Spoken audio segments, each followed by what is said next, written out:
Get upset on the internet, you're a salt adult, you're a salt adult. Get upset on the internet, you're a salt adult.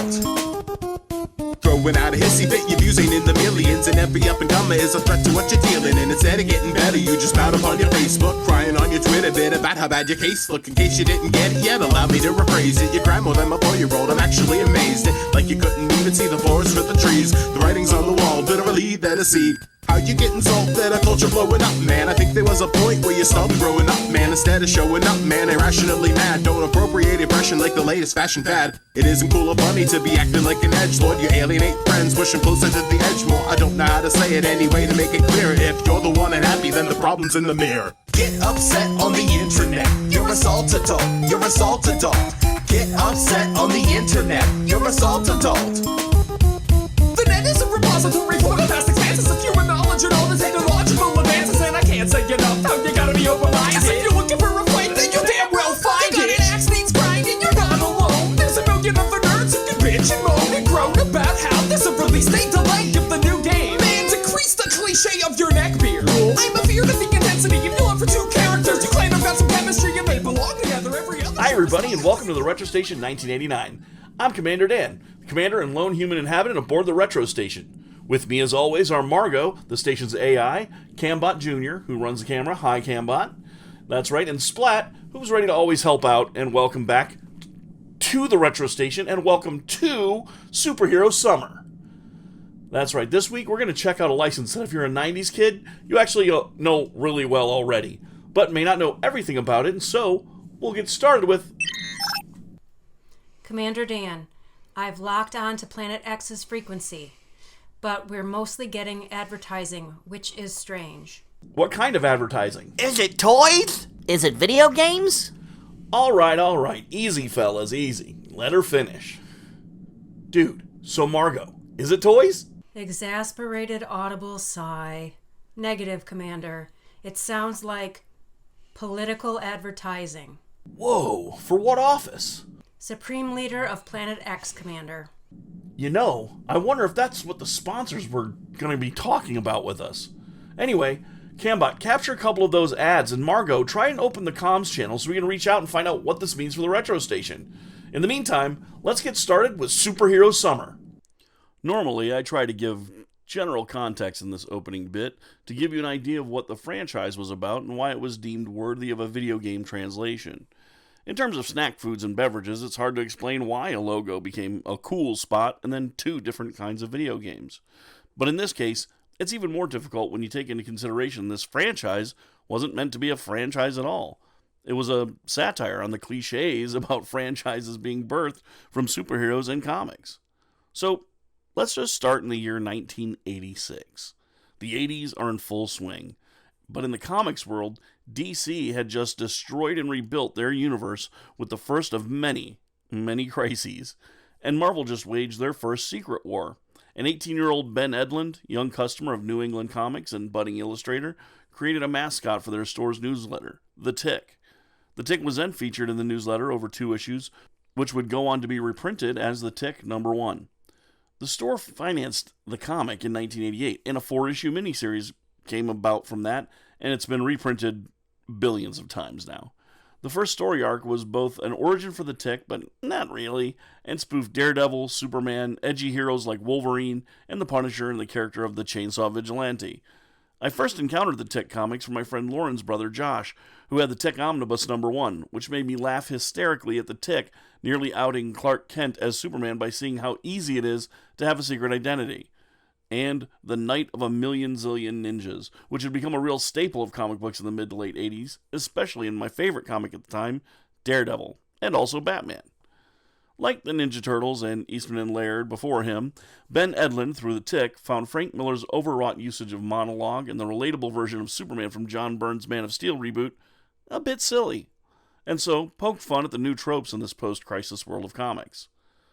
So he created the Tick's world of fantastic riffs on comics.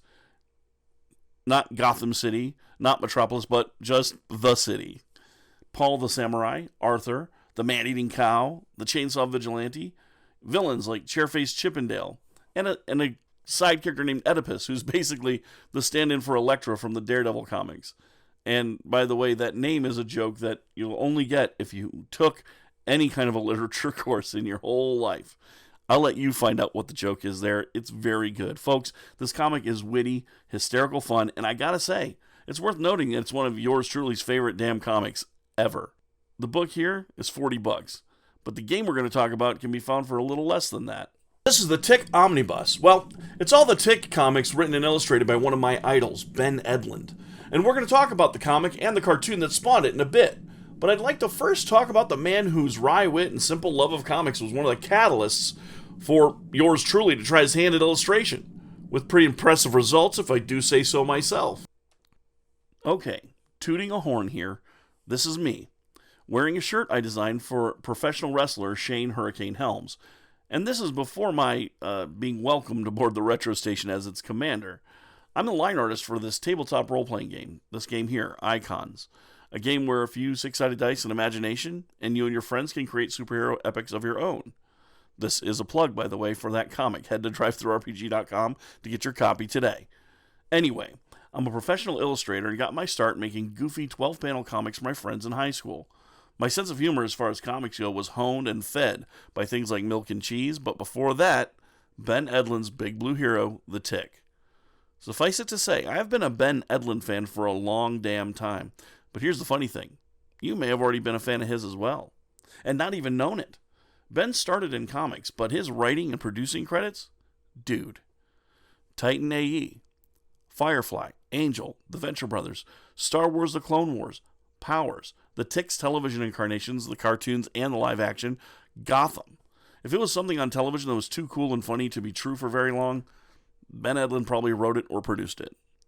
So he started out writing a comic called The Tick, and in the late 90s, after the Tick cartoon took off on Fox, Ben put his focus on working with Joss Whedon and Mutant Enemy on Firefly and Angel, two of my favorite shows of all time.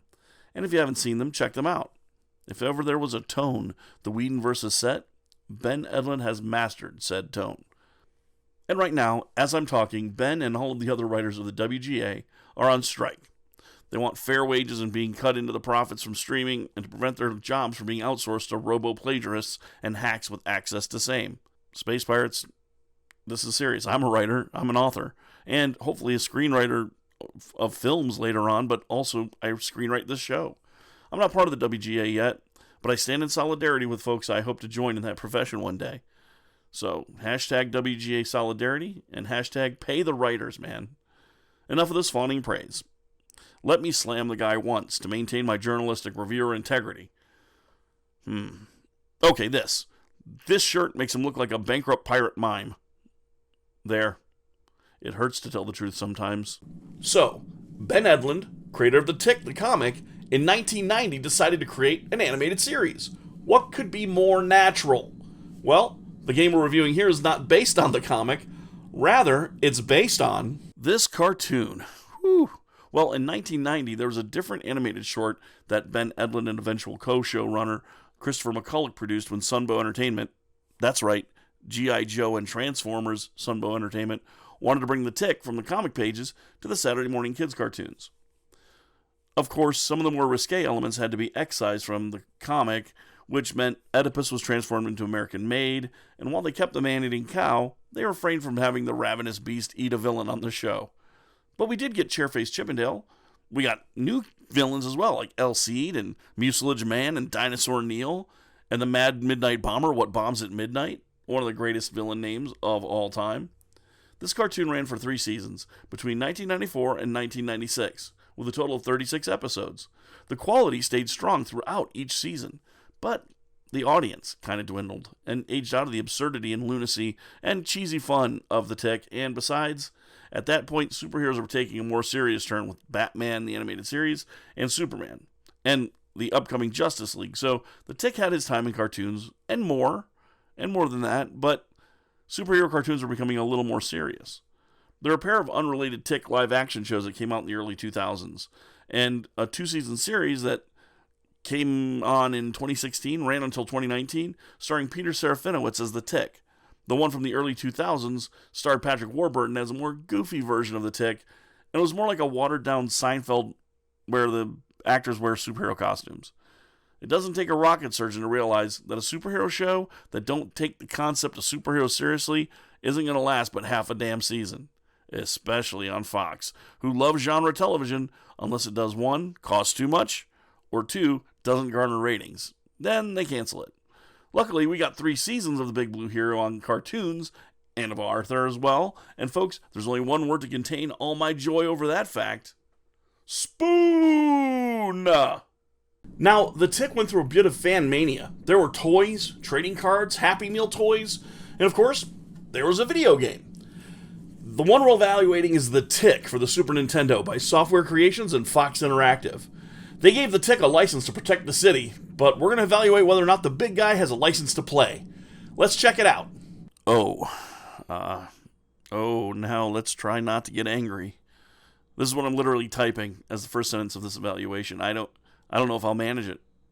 Space Pirates. The Tick, the video game, had so much potential wasted. The fact is, this game is like eating a bucket of wallpaper paste. It's like trying to have a water chestnut eating contest against yourself after eating a handful of Tylenol PM. But someone is playing The Who's Tommy 2 houses away, and you can occasionally hear part of a great album, but it's not the main feature of this boring, confusing, limp, sad, boring game you set up for yourself to play, and ultimately is just the biggest snooze fest on the planet. I know the game wanted to tell a story based on the comics and the cartoon.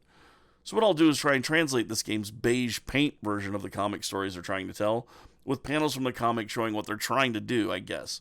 Trust me, it's going to be tons better than just looking at footage of the soporific stumble of the video snooze fest. It's like being in a coma.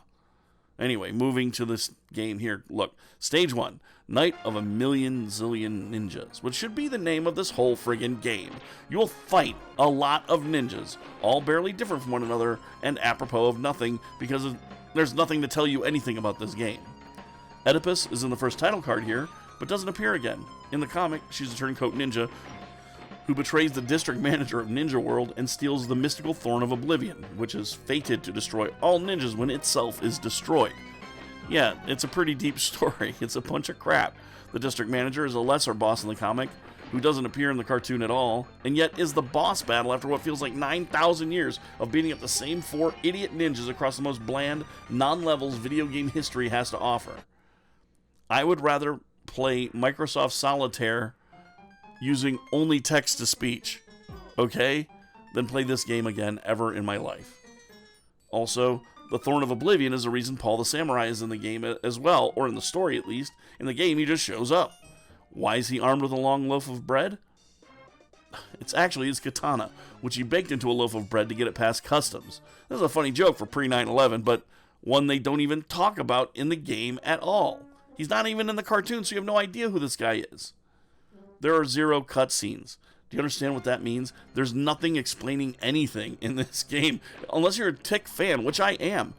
I don't know how anyone could have tolerated playing this. Anyone who reviewed it at the time gave it like a 3 out of 5 or a 2 out of 10, and it deserves that. Especially because if you don't know what the heck you're looking at, could you sit through beating up these same 4 enemies for what is literally an hour of gameplay? This game takes 3 hours to complete. I didn't do it. I couldn't do it. I sat down and I tried again, and I wanted to break my controller because of just how repetitive it is. Okay? So anyway, alright? The Tick is an amazing comic. And they don't even talk to you about why there are a million zillion ninjas fighting you. Or about the Throne of Oblivion. Or how the Tick just wandered into the battle by being attacked by ninjas on accident. And then Tick throws a chimney at them because he's fed up with them trying to hurt him. And ninjas are more scared of you than you are of them. After the defeat of the district manager, the Tick moves on to one of the more iconic battles from the comic and the cartoon, going to battle against Chairface Chippendale and the Idea Men. But it's the same stuff, in barely different locations until you have a very annoying fight with Chairface Chippendale and his stupid laser beam that's going to carve his name on the moon. You have a timer that's visible on the screen, and you just have to dismantle his laser by punching the same parts over and over again, and occasionally socking Chairface in the face. Then the Tick defeats him. And then it's the clown level, and your mind may shut down because there's color. That's right. There's a few stages of colorful enemies and culminating in a fight with a big-ass alien made of bubble gum or something or whatever. And, you know, I have so many questions for the people who made this thing where it wraps up with you fighting literal snails, which is exactly the kind of alien brain cases I think made up this slow, boring, insufferable pile of shit of a game. And then I realize this. This is why we need writers. Screenwriters, game writers, all members of the WGA, all skilled at what they do. This game, this apotheosis of boring nothingness, is what video games would be like without writers to season it. A bland, tasteless affair that will drag on and on and on. This is what we have to look forward to without giving these people, these writers, asking for fair pay from them getting that pay. Give them what they need. They are worth it. Or we're going to end up with more and more things like this. But the question we ask here aboard the Retro Station is not, are writers worth their pay? Because, of course, they are. We ask another question. And unfortunately, for the Tick on Super Nintendo, that question is, does the Tick by Fox Interactive and Software Creations have a license to play? I'm sure you can tell by my expression that the answer is no. Not at all. If you can do anything you can to avoid spending your money on this game, do that. Do anything else instead. Take your money, fold it up, and eat it. You could buy a swan to peck your eyes out, or rent one if it's only $20 or so. I'm not sure what the price of swans is these days. I haven't been on the earth in a while. But no, this game is beyond boring. It's beyond dull and tedious. It's like if your second job gave you a third job. It's like a chore that doesn't pay anything that you paid to play. It's bad, and no license to play. We're going to put you on display for all other games to see as a thing, an example of what not to do, ever. Ever! Alright, you understand? Ever? Okay. Well, we're going to work out all these political ads, I'm guessing is what we're hearing. But anyway, in the meantime, I want all of you to remember that no matter what I've said about the Tick, the video game that is, or in this broadcast or any broadcast before this, or any broadcast shooting off into the future, remember to always, always, always stay retro. Peace. Get upset on the internet. You're a salt adult. You're a salt adult. Get upset on the internet. You're a salt adult. Throwing out a hissy fit, your views ain't in the millions, and every up and comer is a threat to what you're dealing in. Instead of getting better,